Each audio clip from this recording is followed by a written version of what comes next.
Oh Lord, there's a lot of them that aren't that just don't bear repeating, that are funny. But I couldn't in good conscience put it out there into the world. But I'd have to say one of the funniest and kind of the most ironic moments in my life is you get a lot of kids that come in there with their chest puffed out. I'm badass. I'm getting my first tattoo. I'm so cool. And then you go to tattoo them, and they're, oh, what is this? Why are you hurting me? What did I do to deserve this? And they just look at you horrified. Well, I had this kid, and I tried. We designed a tattoo, and he wanted a big sword going down his spine. Never had a tattoo before.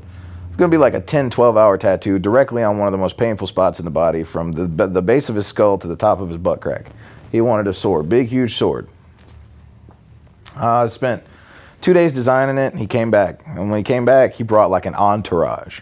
Like all these little kids that thought he was cool and stood up. Half of them, their parents didn't even know they were in a tattoo shop. They were all like 15, 16, just tagging along with him. And I'm like checking IDs, like, nope, under 18, you got to go. Under 18, you got to go. And he's like, oh, come on, man. I thought you were cool, We're cool, this, that, and the other. I'm like, yeah, well, there's the law. I'm sorry, guys. You got to go home. Well, when his friends all left, I told him to take his shirt off and lean up in the chair, and I was going to put the stencil on him. And as I rubbed the gel on there, the stencil primer, when he was like, you're getting ready to start? And I was like, no, I'm just going to put the stencil on. And I went to touch him with the paper, and he heard the paper crinkle. And he jumped up so hard that he flipped the chair, hit his head on the wall, and almost knocked himself out.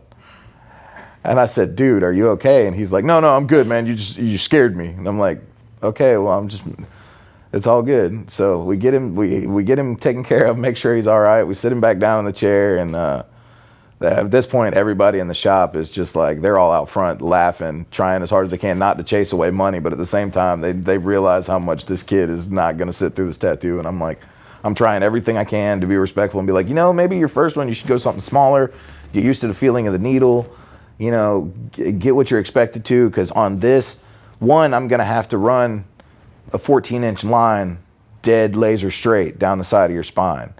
If you burp, there's going to be a wiggle in this line. If you wiggle at all, if you tense up, if you have an involuntary muscle spasm, your sword's going to have a kink or a crook in it. No, man, I can handle it. So as we're getting ready to start, I've got the stencil on him. I've got it all lined up. He's made me take the stencil off and replace it 3 times to change the design because he doesn't like how it fits. It's on the middle of his back. He can't see it clearly anyway, so he's working himself up. He's getting really nervous.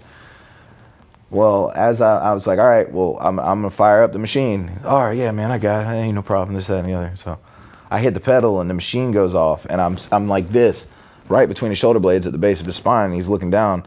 And as the machine kicks on, he just yells, ow! As loud as he could. And like I had just stabbed him or something, and I was like, I haven't touched you. He's like, no, am I bleeding? Like that was bad, man. I was like, dude, I legitimately have not touched you. No, dude, I felt that, dude, that hurt. You did something to me. And I was like, no, I have not touched you. I promise you. Like, I'll take a picture of it and show you. There's nothing. I have not touched you at all. And so he ended up getting mad at me because I was just being honest with him, but he was thinking that I was making fun of him because of how he was reacting. So he ended up getting mad, and he walked outside and he smoked a cigarette. And as he was out there, he talked to another artist. The other artist didn't know what had just happened, so he asked the other artist if they would just draw one on in Sharpie so he could take pictures and post it on his MySpace at the time and tell everybody he got a tattoo, that they wouldn't have to actually go through with it. So I've been working on this for 3 days. And he's been Billy Badass for all this time. I legitimately never got to put a needle to skin, and he walked out of the shop with a Sharpie drawing down his back of a sword so he could take pictures of it.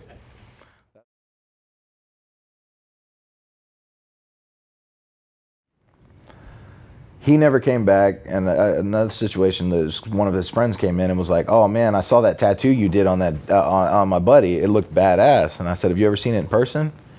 He goes, no, he won't ever pull his shirt, he won't ever show anybody. And I said, it's because he doesn't have a tattoo.